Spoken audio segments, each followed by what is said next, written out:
Now then, welcome Vinyl Monkey, 1978, Britain and Europe. Yeah, 78, I suppose.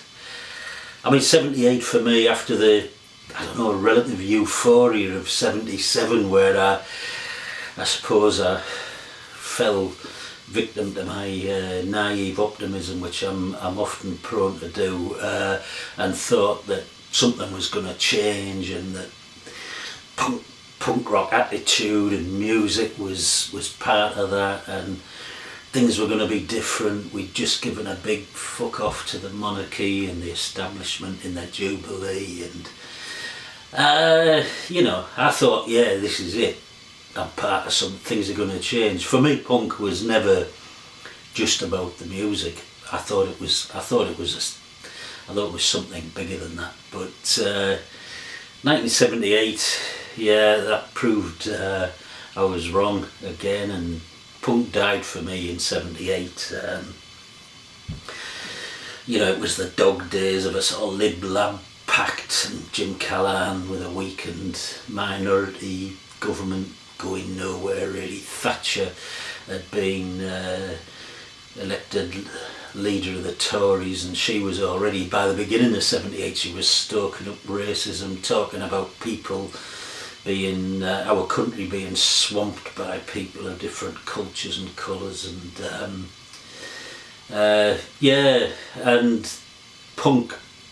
the punk rock music scene, if you like, I think by mid-end 78 for me, it had been co-opted by business really. It's just another sort of type of fashion and something to be exploited, and yeah, I lost heart with it in 78. But having said all of that, 78 has been really, really difficult for me to sort out a top 10, because I've just got so many, well, for two reasons. One, I've got a lot of good albums, really good albums from 1978, but secondly, they're also different, very, very different, and very hard stroke impossible to judge one against the other really. So but I've had a go just for fun and to provoke a bit of discussion, argument or whatever, and I could have done two top tens probably, and I think the thing with this, where they're all so different, it depends what mood you're in. So I've done a lot of listening to this lot over the last week, but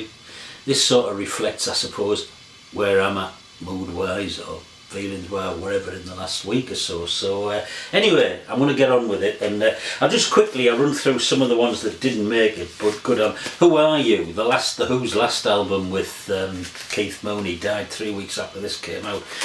Brilliant title track, absolute masterpiece, but the rest of the album, definitely not their strongest. Lindisfarne's fourth, their sort of comeback album, and it's not bad, but it's got the single Run for Home, which is a real catchy poppy sort of song. It's a move away from folk rock and the more sort of different sort of stuff they did in the first three albums to much more pop, soft rock sort of stuff, and for that, for me, it's a little bit disappointing.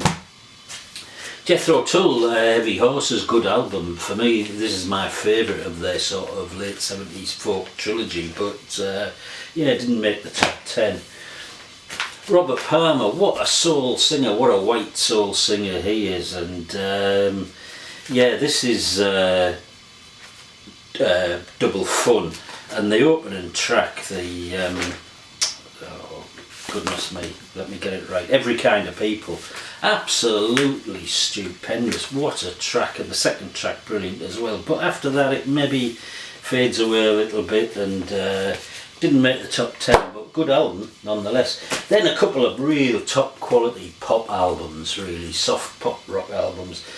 London Town, McCartney and Wings, this is one of Macca's best. It's not quite as good as Band on the Run and that, but it's a good one all the same, good album. And then, very McCartney-esque in some ways, this is Jerry Rafferty, City to City, step up from London Town, I think.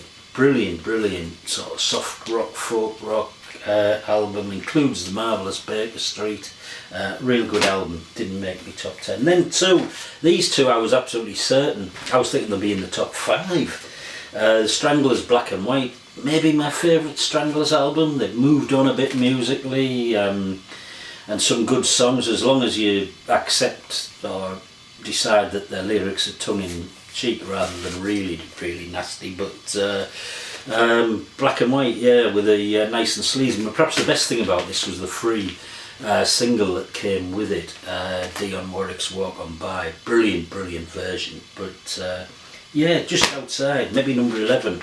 And then this one, I'm sure this one will be in the Buzzcocks, Love Bites, with one of my favourite ever punk singles, Ever Fallen in Love with Someone You Shouldn't Have Fallen in Love With.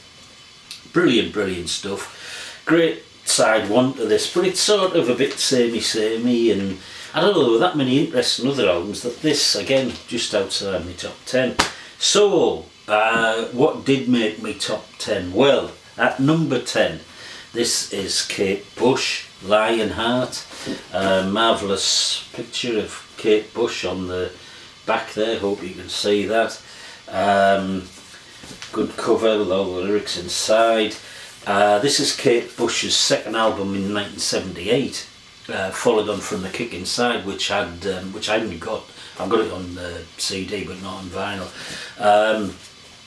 But that had Wuthering Heights on, absolutely incredible single, obviously, and there's nothing quite as strong as that on here, but it is really, really lovely, beautiful piano, and the piano and voice go really, really well together. I do find it hard to listen to an album full of Kate Bush, I've got to say, but in smaller doses than that, 2 or 3 songs at a time.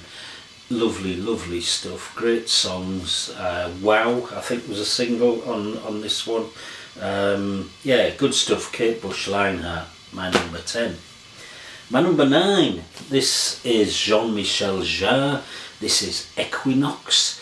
This follows on from Oxygen, which I featured last year, year before last. And this is again atmospheric, mysterious. It sort of washes over you in waves of sort of synthesizers and creates sort of feelings and yeah, it really, yeah, it's like being gently sort of I've got the sea rolling across you. There are 8 songs or 8 movements on here, but I, you know, I put this on and I don't differentiate between one and the other. It really is. It's hard, and that could be a weakness, I suppose. But you know, you could say, well, it's background music. You know, it's not hit you in the face, but it is some classy background music. Very, very. Even in these days, how many years later? Goodness. 30 odd, 40 odd years later, this still sounds really, really fresh. So Jean-Michel Jarre, Equinox, my number 9. My number 8, this is The Police. What a great debut album, and I know it's easy and maybe fashionable to knock Sting and say that he's one of the biggest ever wankers in rock music, but you know, he was one of 3 really, really talented musicians that made up this band. This is their debut album. They're just really, really good songs. Next to You, So Lonely, Roxanne, 1, 2, 3, Bam Bam Bam. Brilliant, brilliant stuff.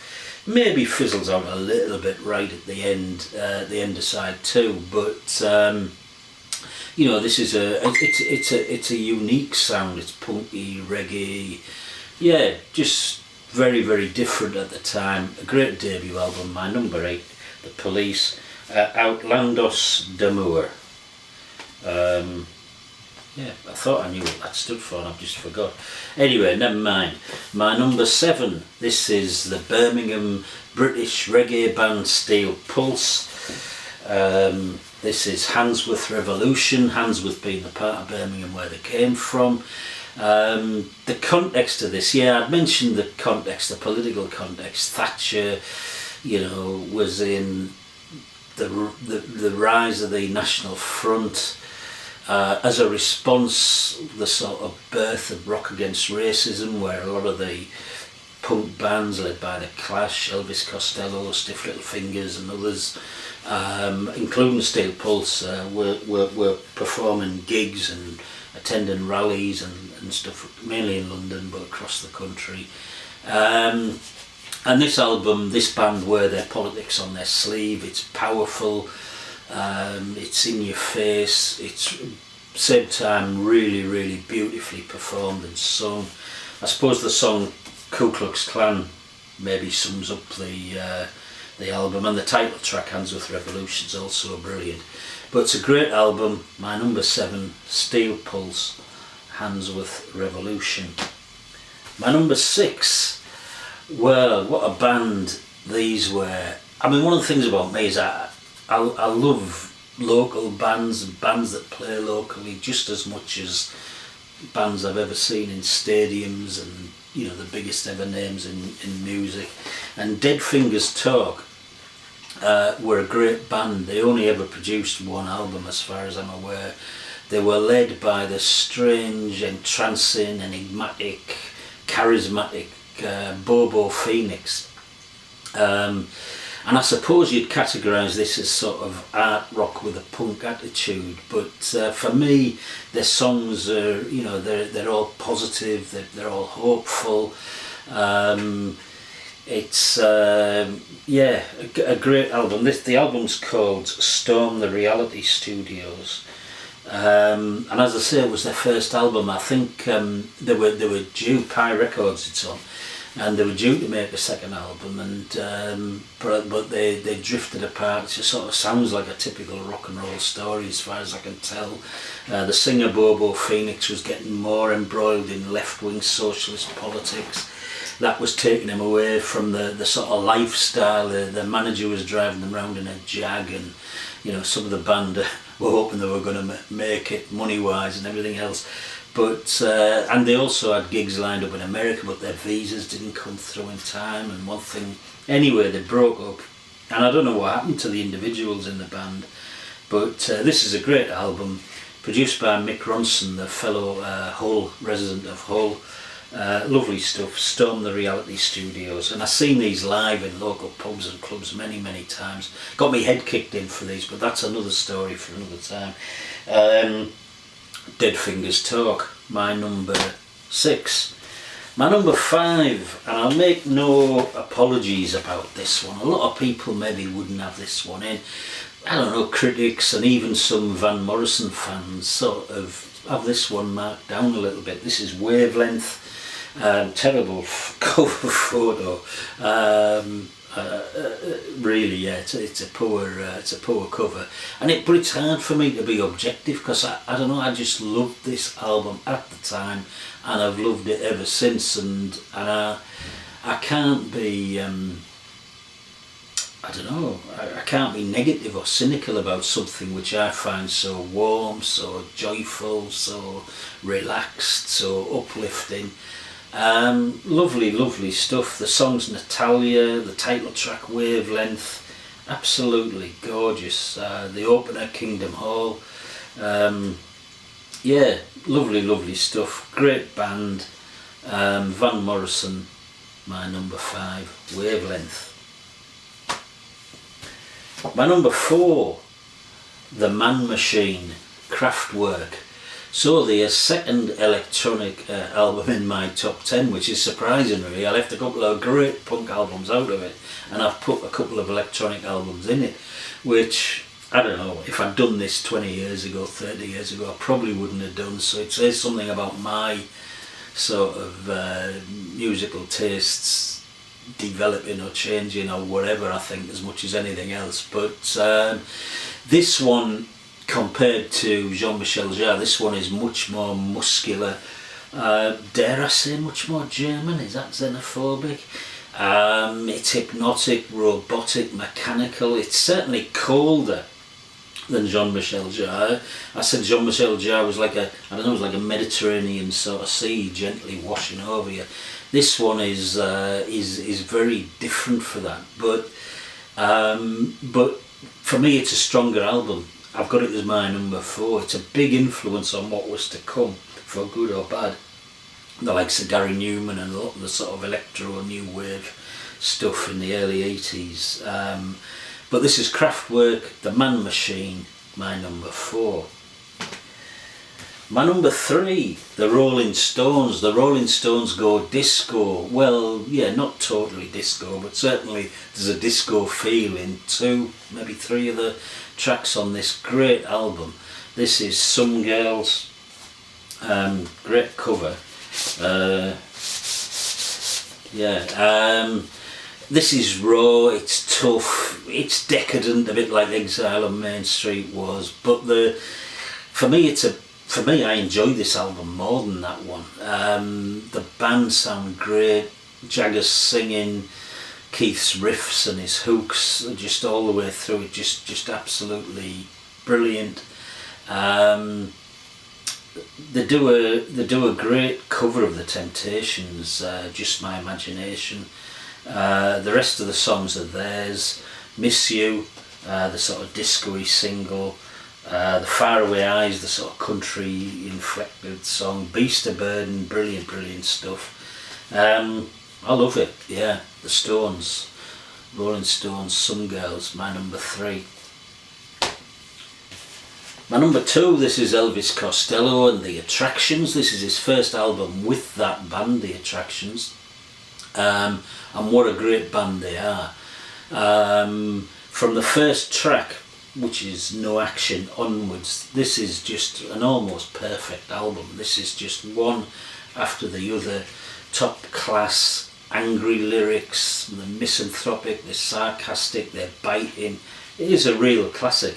I think it might be my favourite Elvis Costello album actually. Yeah, superb stuff. This year's model, Elvis Costello on The Attractions, my number 2. And my number 1 album for 1978, Britain and Europe, is The Only Ones, self-titled, their debut album. This is just absolutely brilliant. It's eclectic. Some of them are punky, some of them are poppy. There's sort of jazz moments with some of the keyboard and saxophone work in some of the songs. But all of these songs are just absolute brilliant, superb songs of love and despair. And the singer and songwriter Peter Perrett, with his sort of nasal delivery, it's just so authentic. You sort of feel his pain as he's singing these intelligent and witty songs. And I mean, the album, it's one great song after another, but it starts off The Whole of the Law, brilliant, and then the classic single, Another Girl, Another Planet. But song after song after song is just absolutely brilliant. My number 1 album for 1978, The Only Ones by The Only Ones. So, we're nearly there. When I get to 1979, which is next week, I'll think of doing something different for these videos, but thanks for those who've stuck with them. I hope you've got something in there to comment on or argue with or whatever. I mean, I haven't mentioned some great albums which I've got on CD and not got on vinyl, like Joy Division and others that would have been in there if I'd had them on vinyl. But anyway, there we go. Hopefully see you next time. Cheers.